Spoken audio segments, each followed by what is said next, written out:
Sugar. Madi. Bana muda si. Hivi sema mimi. Kanete shaba. Kana kusarubatika zvepankilazi waiza. Udai munhu alikubati ayo chini. Asha nasi ndakatongositaka pajeni kuna bhibi ratazokwanisa kubuda pajeni. Achapizwa bhuru wangu abhati ari kuenda kunzanini saruna zvinhu zvanya zvikangosunungura. Utano kwebaby seyo. Ndiriba kudhoroba right now ndiriba padhorobha waiza. Baby ndatomuona ari pagede papaka asekuraza ari kusvika kuti apinde mukati ndikatika ndomhani tipe zvekuti pamwe unoona chimunhu because ari right now zvandiri pana baby ari kudholondo paki. Atori kupaki izvozvo. Iwe wakutononoka kai kana ari madhapozi. Ndaona mota yatapezi itoenda ikoko ndiri muteksi waiza. Handizoziva kuti pakai pangachizodai so my boss yotata anga asipo. Izvezvi nawo soka ndamuona achitonopinda ikoko angaenda ikoko ndiri muteksi. Atoenda kupaki ikoko kune baby rangu. Ndozvandiri kutokutipa man kei. Hello.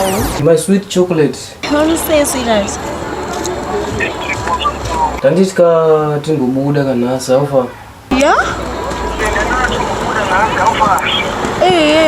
Aish, nhasi handipo mugwa ari kurwara saka ndaubuda. Gogo vakakukosha kudarika ini. Ndakangositika padheni baby rangu nhasi asi kubatika shaza ndandiri pamwe ungambowereka tandara waisa. Asha mawana aripo manje ndikuda isoka ona zvitaura yaso ndiri kuresa ndatova makomo aya kutenuka ndakasabadza nina. Akubuda kunzanini nasi? Hapana munhu andifonera kozvedzanini saka pane kabasa akaroda mbondipa zve 2 minutes but ndikakupromisa kuti kuma late nenda dzoka. Urita saka bho wangu ini chirega ndikuona kuti ndangozorora pajeni ndinongositika pajeni because hapana kana plus.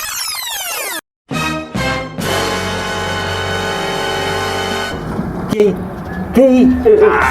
Ndati urikutopedza time. Urikupedza time. Ndikuya. Ndingaipedza time papa munhu ane munhu. Ko ndoipi? Munhu afanira kuti atombororerwa simbi. Atombororerwa simbi. Hausi serious. Ro simbi tibaye. Wakutopedza time. Ona ndikuro simbi iko kuma. Wakutopedza simbi iko chakupedza time. Ayo yochisara ichirega ndi mind yemubadira.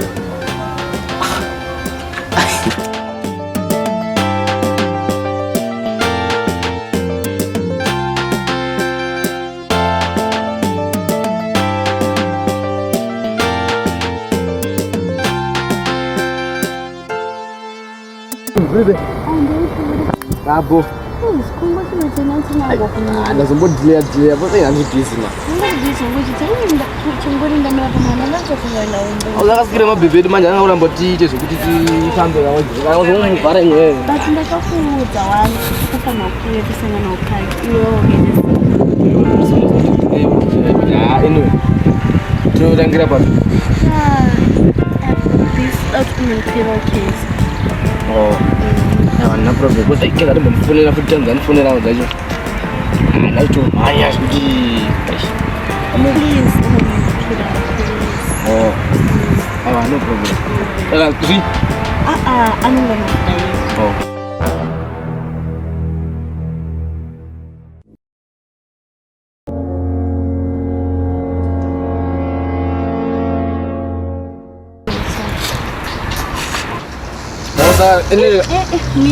Kwenda.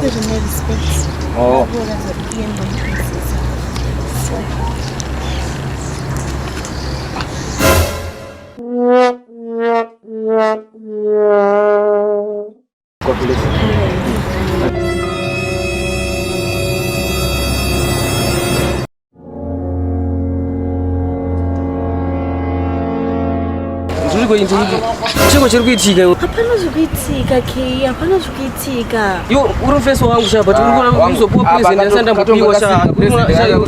Zvoitika pano. Run.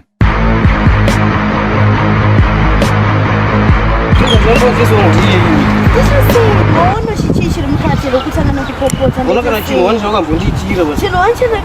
Tengera mufesi wangu laptop. Inosina mbonditengera laptop. Hauna zvinhu zvisingaiti. Unotsanga waona uzotaura. Tonyorerana nechitsamba. Wanzoshamba tsamba yami here waverenga here.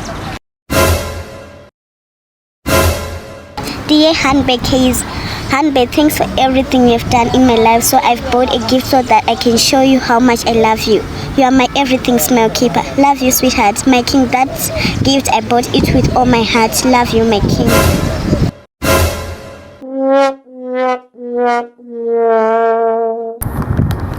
sorry. Sangomuthengo wapopota usina kunzwe. Ndokusakuziva.